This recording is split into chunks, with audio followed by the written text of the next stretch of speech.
자, 여론조사가 뭐 매일매일 나오는데 이게 정치를 왜곡하는 게 아니냐. 너무 왔다 갔다 해요. 그죠?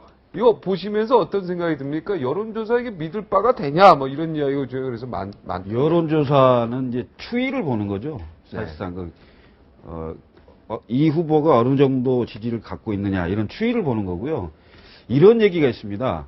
대한민국 여론을 30만 명 정도면 조직되면 네. 여론 20%는 왔다 갔다 할 수 있다. 이런 얘기가 있어요. 아, 진짜요? 그렇습니다. 제가 간단히 말씀드리면 네. 저희가 이제 보통 여론조사를 하면 전국 단위로 하면 표본이 한 2천만 개 정도 됩니다. 네. 그런데 보통 응답률이 15% 정도 되지 않습니까? 네. 그럼 300만 15%도 굉장히 높은 거예요. 그렇죠. 300만 정도 되는 거죠. 네. 여기서 적극적으로 응답하는 30만 명은 전 국민의 여론 10%입니다. 네.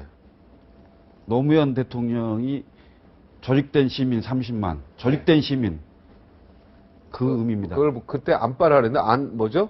아니 노빠라 그랬죠. 네, 노빠라 그랬죠. 실례를 좀 얘기를 하면요. 네. 2002년도 대선 그러니까 경선이죠. 네. 경선 전에 광주 경선 전입니다. 네. 3일 전에 문화일보에 이런 기사가 납니다.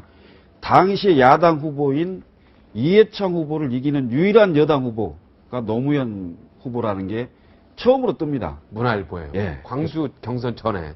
광주 경선 3일 전에요. 네. 그래서 광주 경선에서 사실상 그 기사의 힘을 많이 받는 거죠. 네. 단 한 장의 필승 카드 이런 얘기를 할 수 있는 상황이 됐으니까요. 네. 그래서 광주에서의 너풍을 이루는 그런 어떤 근거가 되기도 했다 이렇게 말씀드립니다. 여론조사가 네. 그만큼 민심을 반영하기도 하지만 때로는 민심을 이끌어가기도 한다. 여론조사 민심을 이끌어가고 있다. 그런 면도 있다.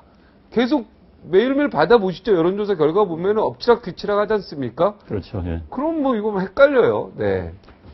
그러니까 이제 방금 말씀해 주신 것처럼 여론조사인데 추세는 볼 수는 있겠죠. 네. 근데 여론조사가 과학적이다. 뭐 과학적인 것처럼 보이지만 과연 여론조사가 그 과학적인 바탕을 산 사람 운명을 결정할 수 있을 것인가? 네. 그건 아니지요, 사실. 그렇죠. 예를 들어서 특히 후보 결정을 여론조사 만들어 한다.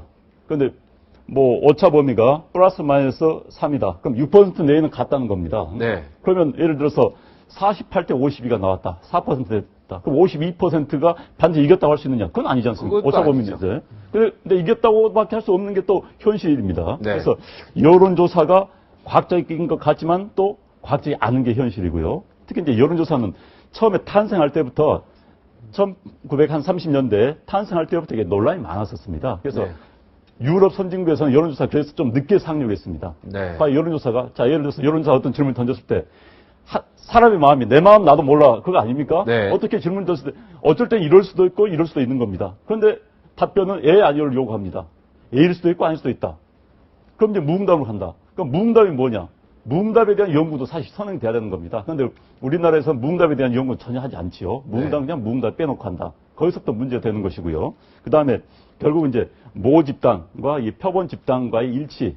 이게 굉장히 문제가 있습니다. 과거에는 이제 요즘 좀 아니, 응답률이 10%도 안 되는데 그게 그러니까요. 어떻게 일치합니까? 일치할 말이 수가 안 돼. 없는 것이죠. 일치할 수가 없죠. 과거에는 집 전화하면은 역시 연령이 많은 분이나 가정주부들 응답률이 훨씬 높을 수밖에 없는 거아닙니까? 네네.